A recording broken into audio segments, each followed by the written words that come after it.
Hey, this is Jack with ReciPal, and in this video I'm going to show you how to put together a more complicated recipe that combines two sub-recipes together to make a finished meal.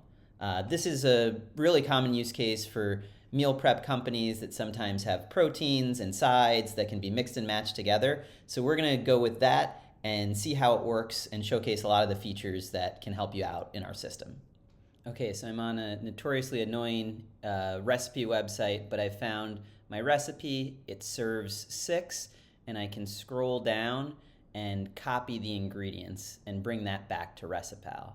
So now when I'm going into my account, I'm going to create a new recipe, give it a name it corn salsa, and now I can copy and paste the ingredient list into our Jumpstart feature.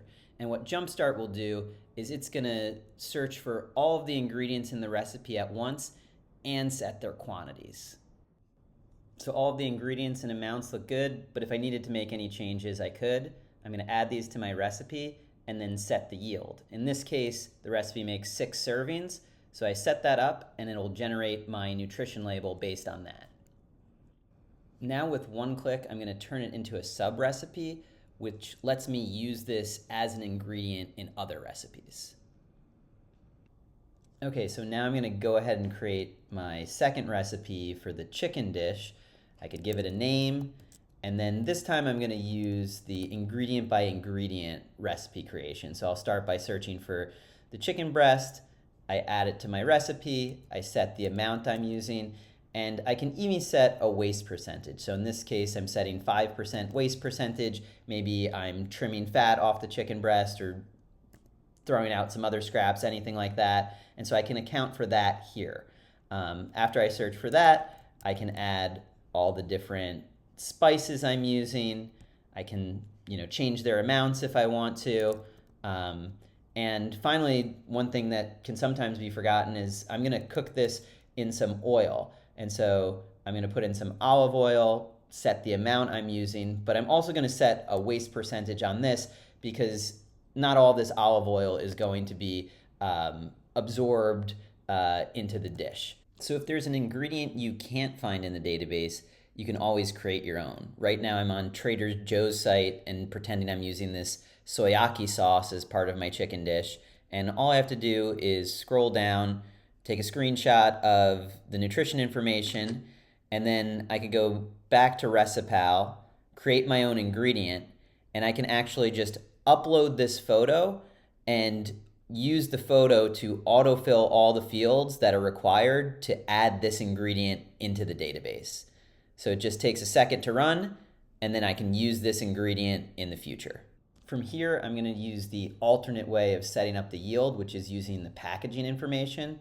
So I'm going to say what the recipe produces. In this case, it produces 6 packages that are 175 grams each. When I enter this information, it's going to show the yield and break that down by the waste and moisture loss percentage. The great thing about this method is you don't need to know those things. All you need to know is the ingredients you put in and what comes out at the end. Again, I'm going to now turn this into a sub-recipe with just one click so I can combine my 2 elements together in one dish. So here I'm making a third recipe to combine my side and my protein together in a final dish. So I'm going to name this my spicy chicken and corn salsa, and then I search for the sub recipes I created, which I can now search for as ingredients. I find the spicy chicken and add it. I find the corn salsa and add it, and I can change the amount I'm using to match what I'm serving in this complete dish. Now I'll just add some of the details of what this combined recipe produces. And once I've entered all that, my recipe is complete. Now I can customize how the label looks. So one of the first things I might want to customize is the label type. In this case, I'm going to select the tabular label because I think that would work best with my meal prep product. Now what I can do is use some of the new features in ReciPal to really brand and customize this. So I'm going to add a logo, and I can search for my logos, pick the one I want, and then I can change the size and the spacing to get it fit just as I want it to. Aside from the logo, another feature you can add is a barcode. So ReciPal will automatically create a default barcode for you, but if you bought one from GS1, you can choose the type, put in the number you have, and it'll automatically generate the barcode for you. To me, this barcode looks a little too small, so I'm going to go back and adjust it. So I could make it wider until it's at the point I like it, and I can make it taller. And once I get it right, I can apply those changes. Now I have a pretty much finished label that would be ready to print and put on my meal prep packaging. I could preview this label, and if I'm happy with it, download it and be ready to go. As you can see, ReciPal can quickly take complex recipes and turn them into compliant labels that are ready to go right on your packaging. Get started for free at recipal.com.